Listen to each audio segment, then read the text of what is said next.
इलाही महबूबे कुल जहां को दिलो जिगर का सलाम पहुंचे।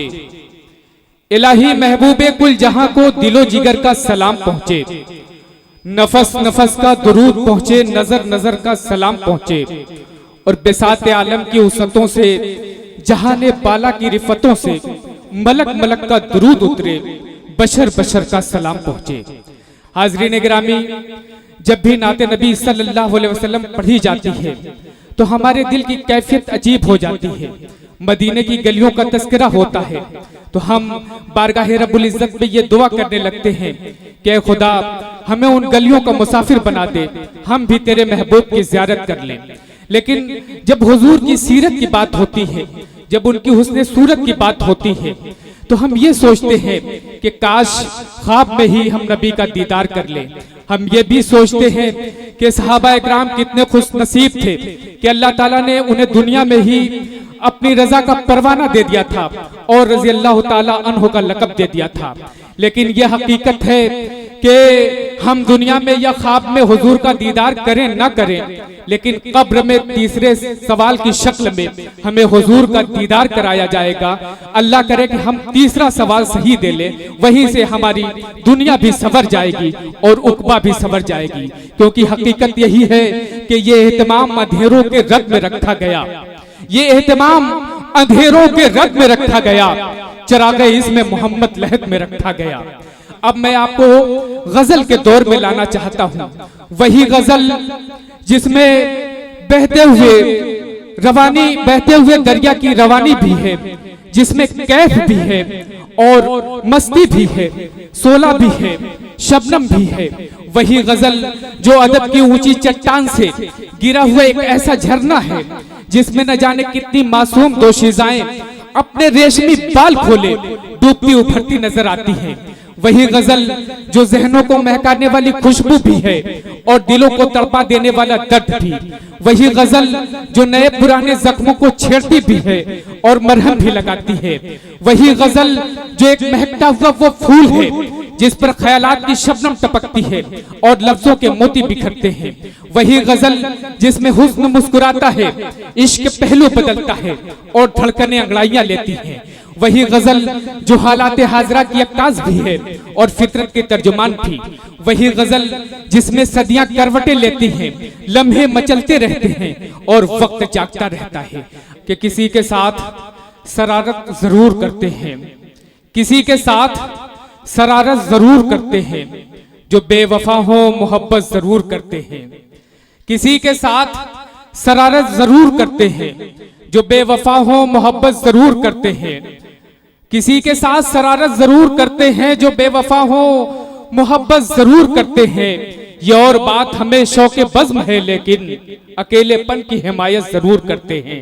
ये अलग बात कि तू इश्क को आजार न मान, ये अलग बात कि तू इश्क को आजार न मान, गम की तशरीफ वगरना तो यही बनती है। अब तो कोहरों में तेरे नक्श उतर आते हैं, अपनी तस्वीर बनाऊं तो तेरी बनती है। हजरात, ये थे जनाबे काशिफ रजा फैजाबादी, जो कहीं ना कहीं अपनी शायरी से ये पैगाम दे रहे थे कि मेरा महबूब बावफा है। कहीं कहीं ये भी एहसास हो रहा था कि वो किसी दूसरे के महबूब के चक्कर में है। मैं आपको ये बताऊं कि जिसके कहा जाता है कि जिसके स्टेटस और स्टोरी में सैड यानी गमगीन शायरी आ जाए तो समझो उसके बाबू को किसी और ने काबू में कर लिया है।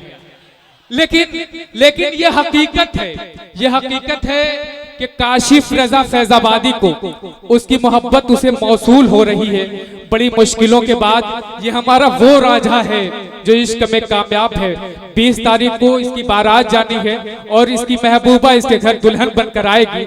मैं इसे बहुत बहुत मुबारकबाद पेश करता हूँ और इस मुबारकबाद में आप लोग शामिल हो जाएं अपनी तालियों के जरिए कि जुगनू को दिन के वक्त परखने की जिद करें, जुगनू को दिन के वक्त परखने की जिद करें। बच्चे हमारे अहद के चालाक हो गए। हाजरीन, हमारे अहद के बच्चे इतने चालाक हैं कि अगर उनसे बात कीजिए तो ये बात का अंदाजा लगाना मुश्किल हो जाता है कि ये कुदरती तौर पे पैदा हुए हैं या फिर इन्हें गूगल से डाउनलोड किया गया है। लेकिन यह हकीकत है कि चाहे अदबी और सकाफती मैदान हो या फिर इल्मी और फिल्मी शोबा, हर जगह बच्चों ने अपने किरदार से अपनी अहमियत और अफादियत का लोहा मनवाया है। निगाहों के तकाजे चैन से मरने नहीं देते, निगाहों के तकाजे चैन से मरने नहीं देते। यहाँ मंजर ही ऐसे हैं कि दिल भरने नहीं देते। हम ही इनसे उम्मीदें आसमां छूने की करते हैं, हम ही बच्चों को अपने फैसले करने नहीं देते। नसीब जिसको तुम्हारा ये प्यार हो जाए तो उस पे कोई भी मुश्किल गुजर नहीं सकती। अगर तुम्हारी मोहब्बत का यही हाल रहा, कसम खुदा की उर्दू भी मर नहीं सकती। कि इस तरह वो होठों पे सजाती है लिपस्टिक।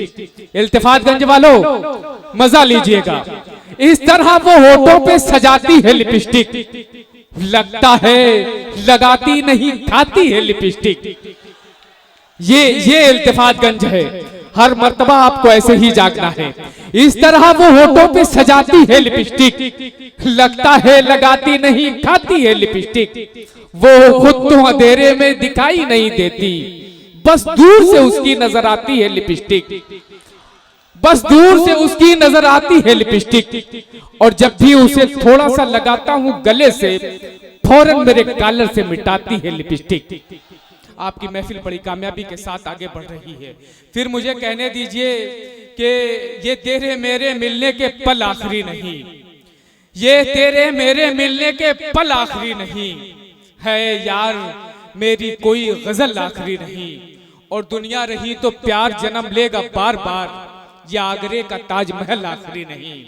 मुझे कहने दीजिए कि कौन फूल कैसा है तितलियां समझती हैं, कौन फूल कैसा है तितलियां समझती हैं, आजकल के लड़कों को लड़कियां समझती हैं। कौन फूल कैसा है तितलियां समझती हैं, आजकल के लड़कों को लड़कियां समझती हैं। और हसरतें हैं क्या दिल में खुल के कह नहीं पाती, बाप की गरीबी को बेटियां समझती हैं। हाज़रीन, बेटियों की जात भी अल्लाह ने अजब बना रखी है कि ये जब अपने माँ बाबा के घर होती हैं तो इन्हें अगर मन पसंद का सूट ना मिले, अगर इन्हें मन पसंद की चूड़ियां और चप्पल ना मिले तो ये त्यौहार तक नहीं मनाती। लेकिन यही बेटियां शादी के बाद माँ बाप को राजी रखने के लिए एक नापसंदीदा शख्स के साथ पूरी जिंदगी गुजार देती हैं। कि ये दिल बर्बाद करके इसमें क्यों आबाद रहती हो, ये दिल बर्बाद करके इसमें क्यों आबाद रहती हो। कोई कल कह रहा था तुम मुरादाबाद रहती हो, और ये कैसी आदतें मुझको अता कर दी मेरे मौला, मैं सब कुछ भूल जाता हूं मगर तुम याद रहती हो। तुझसे मिलने की आरजू की है मैंने, हर बार तुझसे मिलते वक्त तुझसे मिलने की आरजू की है, तेरे जाने के बाद भी मैंने तेरी खुशबू से गुफ्तगू की है। आइए फिर आगे बढ़ते हैं। मुझे कहने दीजिए कि बेगम को ज्यादा भी सताना नहीं अच्छा, बेगम को ज्यादा भी सताना नहीं अच्छा, औलाद को दर्जन से बढ़ाना नहीं अच्छा। बेगम को ज्यादा भी सताना नहीं अच्छा, औलाद को दर्जन से बढ़ाना नहीं अच्छा। जिन कॉलेजों स्कूल की हो मुन्नियां बदनाम, मुन्नों को वहां पढ़ना पढ़ाना नहीं अच्छा। या फिर यूं कहूं कि जब से बेगम ने मुझे मुर्गा बना रखा है, मैंने नजरों की तरह सर भी झुका रखा है। बर्तनों आज मेरे सर पे बरसते क्यों हो, मैंने तुमको तो हमेशा से धुला रखा है। बर्तनों आज मेरे सर पे बरसते क्यों हो, मैंने तुमको तो हमेशा से धुला रखा है। और वही दुनिया में मुकद्दर का सिकंदर ठहरा जिसने शादी से अभी खुद को बचा रखा है। वही दुनिया में मुकद्दर का सिकंदर ठहरा जिसने शादी से अभी खुद को बचा रखा है। आज के हालात की सच्चाई तो यह है कि जिनका गुजारा होता है माले हराम पर, करते हैं वो दिखावा इबादत के नाम पर। आता नहीं है जिनको सलीका नमाज का, उंगली उठा रहे हैं वही अब इमाम पर। आता नहीं है जिनको सलीका नमाज का, उंगली उठा रहे हैं वही अब इमाम पर। अब यहाँ भी आप देखिए कि अगर इमाम गरीब है, मुत्तकी है, परहेजगार है तो उंगली उठाना बड़ा आसान है। दूसरी तस्वीर इसकी यूं देखिए कि गरीबों को यहाँ भरते हुए तावान देखा है, मियाँ इस दौर में बिकता हुआ ऐवान देखा है, मियाँ इस दौर में बिकता हुआ ऐवान देखा है। हवस जिस्मों की दिल में है मगर होठों पे कलमा है, यहाँ मिंबर पे बैठा मैंने एक शैतान देखा है। और अब आइए मुझे कहने दीजिए, अगर बज़्म हस्ती में औरत न होती, ख्यालों की रंगीन जन्नत न होती। अगर बज़्म हस्ती में औरत न होती, ख्यालों की रंगीन जन्नत न होती। सितारों के दिलकश फसाने न होते, बहारों की नाजुक हकीकत न होती। कि वफादारी पे आफत आ रही है, वफादारी पे आफत आ रही है। मियाँ ले लो जो कीमत आ रही है। अभी रोशन हुआ जाता है रास्ता, वो देखो एक औरत आ रही है। रहना है या बोलना जरूरी है, हमारे बीच कोई फैसला जरूरी है। और उसी के चेहरे पे आंखें हमारी रह जाएं, किसी को इतना भी क्या देखना जरूरी है। आज के दौर में हमारी नई नस्ल की जो शायरात हैं वो इस अंदाज से बातें करना चाहती हैं कि मोहब्बत के कई मानी हैं, उनमें एक ये भी है, मुझे तेरे तुझे मेरे बदन की भी ज़रूरत है। लेकिन मोहतरमा ने ये पैगाम दिया कि नए ज़माने की औरत से हट के शेर कहो, तुम अपनी शर्मो हया में सिमट के शेर कहो। नए ज़माने की औरत से हट के शेर कहो, जवाब दो तो लगे एक सुखन तराज हो तुम, कोई जो उंगली उठाए पलट के शेर कहो।